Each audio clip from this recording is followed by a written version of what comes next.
شیطان کو جہنم میں کہاں رکھا جائے گا؟ اور کیا آپ جانتے ہیں کہ شیطان فرشتہ نہیں تھا بلکہ ایک جن تھا جو آگ سے پیدا ہوا تھا، لیکن یہ فرشتوں کے ساتھ رہتا تھا۔ شیطان اللہ تعالیٰ کے دربار میں بلند درجے پر فائز تھا۔ حضرت کعب بن احبار رضی اللہ تعالیٰ بیان ہے کہ شیطان 40,000 سال تک جنت کا خزانچی رہا، 80,000 سال تک فرشتوں کا ساتھی رہا، 20,000 سال تک فرشتوں کو واعظ کرتا رہا، 30,000 سال تک اللہ کے قریبی فرشتوں کا سردار رہا، اور 14,000 برس تک عرش کا طواف کرتا رہا۔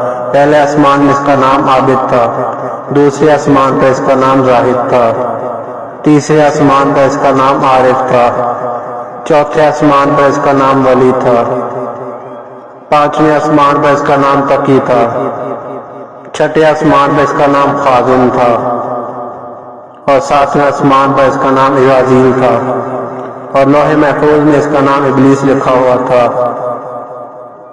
شیطان اپنے انجام سے غافل اور خاتمے سے بے خبر تھا۔ اور جب اللہ تعالیٰ نے حضرت آدم علیہ السلام کو سجدہ کرنے کا حکم دیا تو شیطان نے انکار کر دیا اور حضرت آدم علیہ السلام کو تحقیر کیا اور اپنی بڑائی کا اظہار کر کے تکبر کیا۔ شیطان نے کہا میں اس سے بہتر ہوں، میں آگ سے بنا ہوں اور آدم علیہ السلام مٹی سے بنا ہے، میں اس کو سجدہ کیوں کروں؟ اسی جرم کو سزا میں اللہ تعالیٰ نے شیطان کو دونوں جہنم میں معلوم قرار دے دیا اور اسے پیروی کرنے والوں کو جہنم کے عذاب کا مستحق بنا دیا۔ جب قیامت کا دن آئے گا تو حضرت اسرافیل علیہ السلام سور پھونکیں گے، جس سے تمام جن انسان جانور فرشتے شیاطین مر جائیں گے۔ پھر اس کے 40 سال بعد حضرت اسرافیل علیہ السلام دوبارہ سور پھونکیں گے تو تمام مخلوقات دوبارہ زندہ ہو جائیں گی اور پھر قیامت قائم ہوگی۔ قیامت کے روز تمام نیک بد کو ان کے اعمال کے مطابق سزا اور جزا دی جائے گی۔ اب بات کرتے ہیں کہ شیطان کو جہنم میں کہاں رکھا جائے گا۔ جہنم کے 3 طبقات ہوں گے۔ پہلے طبقے میں منافقین ہوں گے اور دوسرے طبقے میں وہ لوگ ہوں گے جو شیاطین کا پیروکار ہوں گے اور اس کے پیچھے چلنے والے ہوں گے۔ بروز قیامت شیطان سے بھی بھاگے گا اور کہے گا کہ کیا میں نے کہا تھا کہ میری پیروی کرو، آج میں خود کو نہیں بچا سکتا اور تمہاری مدد کیا کروں گا۔ جہنم میں ایسے لوگوں کا امام اور سردار شیطان ہوگا۔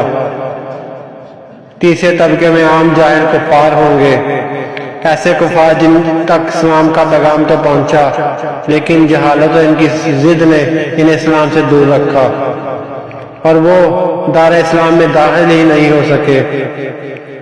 دوستو، قرآن و حدیث میں اللہ تعالیٰ نے شیاطین سے بچنے کے کچھ طریقے بتائے ہیں، جیسا کہ ایک حدیث میں ذکر آیا ہے کہ جب کوئی شخص سو کر اٹھتا ہے تو وضو کرے اور 3 مرتبہ ناک جھاڑے، کیونکہ شیطان رات بھر اس کے ناک کے نختوں میں بیٹھا رہتا ہے، جس سے آدمی پر سستی غالب آ جاتی ہے۔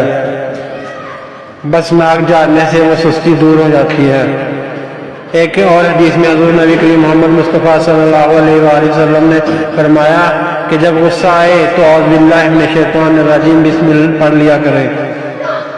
ایک اور جگہ آپ سرکار حضور نبی کریم محمد مصطفیٰ صلی اللہ علیہ وآلہ وسلم نے فرمایا کہ جس گھر میں سورۃ البقرہ پڑھی جائے وہاں شیطان داخل نہیں ہوتا۔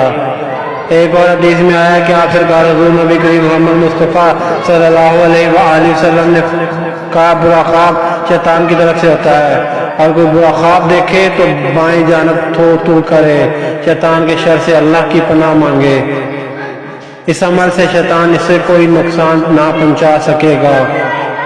اللہ تعالیٰ سے دعا ہے کہ وہ ہمیں شیطان کے شر سے محفوظ رکھے، آمین۔